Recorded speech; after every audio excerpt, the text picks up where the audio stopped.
안녕하십니까. 송근의 혼소리 보내드리는 대선판 들여다보기 대들보 11월 8일 월요일 늦은 시간 인사드립니다. 저도 6번 대통령 선거를 취재를 해봤지만 이번에 여야 후보 민주당 이재명 또 국민의힘 윤석열 이렇게 어떻게 보면 국회의원도 한 번도 해보지 못한 영선 후보가 맞붙은 것은 처음입니다. 87년도 그 직선제가 새로 도입된 이후에 이렇게 정치 신인들이 이 영선, 국회 기조대로 영선이죠. 한 번도 국회의원을 해보지 못한 두 사람이 거대 여야의 대선 후보로 돼서 맞붙은 것은 처음인데, 그래도 이재명 후보 같은 경우는 뭐 성남도지사도 하고 경기도지사, 성남시장도 하고 경기도지사도 하면서 또 정치에 많이 접했죠. 정치판에서 뭐 전혀 낯설다 할 수는 없는데, 자, 윤석열 후보는 정말 정치 초보입니다. 정치 초보가 제1야당의 대선 후보가 됐고, 또 대선 후보가 되자마자 컨벤션 효과가 일어나면서 지지율이 치솟고 있고, 특히 이 국민들의 정권 교체 열망이 상당히 높습니다. 문재인 정권이 워낙 실정을 많이 했기 때문에 정권 교체 열망이 거의 뭐 60%까지 가는 이런 상황이어서, 자, 대통령이 될 가능성이 윤석열 상당히 높아졌습니다. 자, 높아지니 이 여러 가지 윤석열 후보 주변에서 일종의 뭐 주도권 다툼을 벌써 벌이는, 후보는 따로 있는데 후보를 놔두고 주도권 다툼을 벌이는 그런 양상이 나타나고 있어서 이것이 나중에 상당한 역효과를 낼 수 있다, 그런 우려까지 나오는 상황입니다. 특히 이 당대표인 이준석, 그리고 이준석이 멘토로 삼고 있는 김종인, 이 두 사람이 오히려 지금 리스크가 되고 있는 그런 상황이죠. 뭐 지금까지 말씀드린 두 사람의 리스크, 이것은 제가 수차례 말씀을 드렸습니다. 김종인 같은 경우는 이 안철수와의 이 좋지 않은 관계, 과거 멘토였지만은 그 다음에 틀어져서 안철수에게 뭐 정신이 이상한 사람 같아, 이런 이야기까지 하는 사람인데, 지금 총괄선대위원장이 본인이 다 된 것처럼 이야기를 하고 있죠. 자, 그래서 본인이 총괄선대위원장이 되면은 이 안철수, 지금 제3지대가 넓어지면서, 비호감 대선 때문에 제3지대가 넓어지면서 안철수의 지지율이 좀 올라갈 가능성이 있습니다. 그 상황에서 안철수가 독자 출마하면은 이 정권 교체가 어려워지죠. 야권표가 분산이 되기 때문에. 그런데도 지금 그 김종인 입장에서는 안철수를 무시하는 그런 그 말을 계속하고 있고, 이준석도 안철수와의 구원 때문에 계속 안철수에 대해서 거의 상당히 강하게 비난을 하고 있습니다. 거의 뭐 욕설에 가까운 그런 말까지도 뭐 한다, 뭐 그런 말도 들리는데, 이 비난을 하는 이런 상황에서, 자, 지금 과연 그렇다면은 이 안철수와 나중에 윤석열의 합칠 수가 있을까?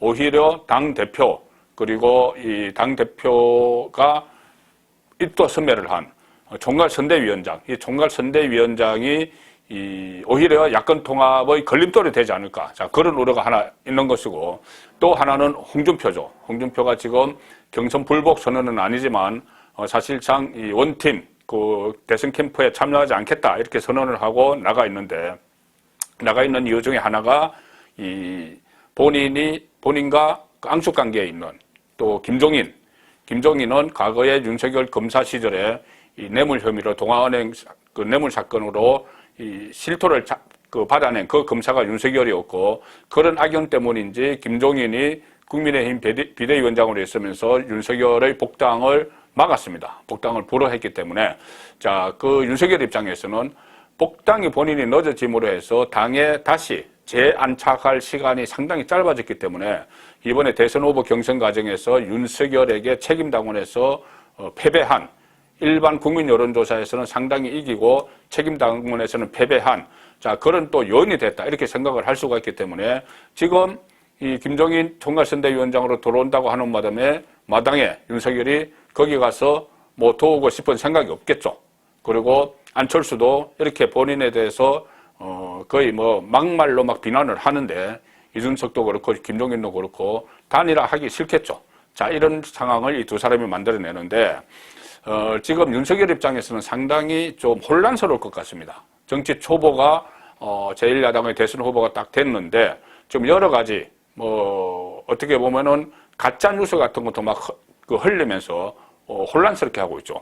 가령 예를 들어서 이준석은 오늘 그 윤석열이 되고 나서 2030 탈당자들이 폭주한다. 막 이런 이야기를 막 하고 있습니다. 2030이 홍준표를 지지했던 2030이 막 그 탈당을 하면서 차라리 이재명을 찍겠다. 뭐 이런 이야기까지 한다. 뭐 이런 것도 이준석 주변에서 막 흘러나오고 있습니다. 그것은 뭐냐면은 이준석이 본인이 젊은 세대이기 때문에 이준석이 젊은 층을 자기가 잡을 수 있다. 자, 이 메시지를 주는 것이죠. 자기의 역할을 막 강조하기 위한 겁니다. 그래서 내가 당 대표가 됐을 때 2030이 무더기로 당에 들어와서 당을 크게 키우고 또 젊게 만들었는데, 자, 윤석열이 되면서 2030이 빠져나간다. 그래서 내가 당 대표로서 내 역할이 앞으로 더 크다. 뭐 이것을 이야기를 하려고 하는 것이죠. 자, 그런데 실제로는 그렇지 않다. 이런 말이 또 나옵니다. 김재원 최고위원 같은 경우는 뭐 최근에 한 40명 빠져나갔다. 이렇게 이야기를 하는데 그거는 아닌 것 같고, 무더기로 빠져나가는 것이 아니고 지금 당에서 발표는 안 하지만은 경선이 끝난 후에 나흘 동안 한 3,000명 안팎이 빠져나갔다고 합니다. 하루에 한 1,000몇 명씩. 그런데 이것이 탈당 러시 이렇게 언론에서 표현을 하는데 그것이 이준석 주변에서 나오는 이야기죠. 지도부 주변에서. 그게 아닙니다. 이 3,000명 안팎이면은 지금까지도 갈래로 보면 경선이 끝나고 나면은 그 후보 선출에 실망한 본인이 지지한 후보가 선출이 안 됐을 때 탈당을 막 하기 때문에 한 전체 당원의 한 10%는 빠져나가는 것이 지금까지 통상적이라고 합니다.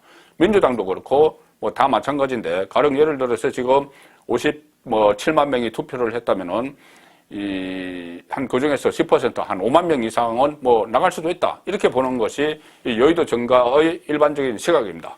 그런데 지금 경선 끝나고 나흘 동안 한 3,000명 나간 것을 가지고 2030 중심으로 집단 탈당을 하고 있다. 자, 이렇게 마치 윤석열의 혼을 빼놓는, 자, 이런 이야기들이 이준석에게서 또 이준석 주변에서 나오고 있습니다. 자, 그래서 이것을 좀 너무 과장되게 2030이 빠져나간다. 자, 윤석열 내가 도와야 돼. 이런 그 메시지를 계속 이준석이 던지는 것이죠.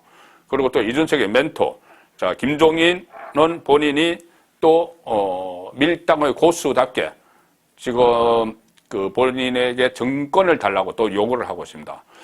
김종인은 그전에도 어떤 그 문재인이 찾아가서 무슨 뭐 대선을 이끌어달라, 총선을 이끌어달라 했을 때나 국민의힘이 찾아가서 선대위원장을 맡아달라, 비대위원장을 맡아달라 할 때도 꼭 패턴이 하나 있습니다. 처음에는 그 자리에 내가 관심이 없다 했다가 또 갈지 안 갈지 모호한 태도를 취합니다. 그러면은 그쪽에서 문재인이든 이 최고 실력자가 집으로 찾아와서 삼고초려를 하는 그런 모습을 보이죠. 그럼 그때 돼서 정권을 달라고 합니다.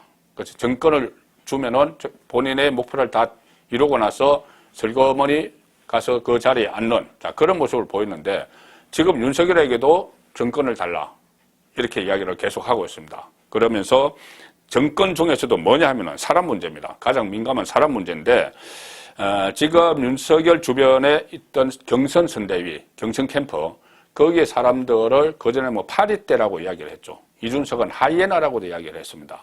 본인들과 같은 당에 있는 사람들을 그 파리떼라고 이야기를 했는데 오늘은 또 이런 말까지 했습니다. 그 김종인 전 비대위원장이, 자, 캠프에는 후보가 대통령이 되면 덕을 보지 않을까 하는 자리 사냥꾼들만 모이게 돼 있다. 자리 사냥꾼들만 모이게 돼 있다. 그러니 지금 윤석열 후보 경선 캠프에 있던 사람들 다 싹 팔이니까는 날려보내고 새로운 캠프를 꾸려야 된다. 그 정권을 나에게 다오. 내가 사람들 다 앉히겠다. 내 사람들 다 앉혀서 대선을 치르겠다. 이 이야기입니다. 자, 이렇게 되면은 이것이 윤석열 대선 캠프인지 김종인 대선 캠프인지 모를 지경이 돼버리는 것이죠. 그래서 지금 그 윤석열 경선 캠프, 홍준표에게 이겼는데 역할을 했던 그 경선 캠프 사람들은 또 속이 부글부글 끓고 있습니다. 끓고 있으면서 뭐 죽소스 개줬다, 뭐 이런 표현까지 나온다고 할 정도니 이것이 후유증이라는 것이 오히려 홍준표의 불복, 뭐 유승민 불복 이런 것보다 불복과 비슷한 그런 기류보다 윤석열 캠프 안에서부터 후유증이 나올 수 있는 이런 상황으로 가고 있습니다. 자, 그러니 과연 이것이 윤석열이 대통령이 되는데 김종인의 이런 노회함, 또 이준석의 당대표로서의 지위 이런 것을 가지고 오히려 윤석열 후보를 흔드는 이런 모습이 보이기 시작하는데 과연 윤석열이 그대로 김종인 총괄선대위원장 체제를 출범시킬지 그 부분을 좀 지켜봐야 됩니다. 이거 자칫하면은 김종인 총괄선대위원장, 이준석 대표 이렇게 딱 그 지위를 인정을 해주면은 후보 지위가 약해져 버립니다. 후보는 밖에 나가서 유세만 하고 당 안에서 이 모든 것은 이 두 사람이 김종인, 이준석 라인이 장악을 해버리게 되면 나중에 지금 뭐 홍준표와의 결별도 그렇고 홍준표가 김종인과 관계가 안 좋기 때문에 결별도 회복을 하지 못하고 지금 나중에 선거 후반부에는 안철수와 단일화를 추진해야 되는데 그때도 윤석열의 입김보다 진짜 후보가 이것을 다 해야 되는데 윤석열보다 이 사람들이 김종인, 이준석 라인이 당을 다 장악하고 캠프를 장악하고 있으면은 오히려 이 사감이 앞서서 야권 분열을 그냥 수수방관하는 그런 상황까지 올 수 있기 때문에 지금 오늘 이 윤석열이 뭔가 하나 이 강단을 보여줬습니다. 자꾸 총괄선대위원장이 본인이 다 된 것처럼 이야기하면서 김종인이 이 경선 캠프 해체해라. 그래서 내가 다 새로 짤 거야. 이렇게 나오는데 윤석열이 일단 강단을 하나 보여줬죠.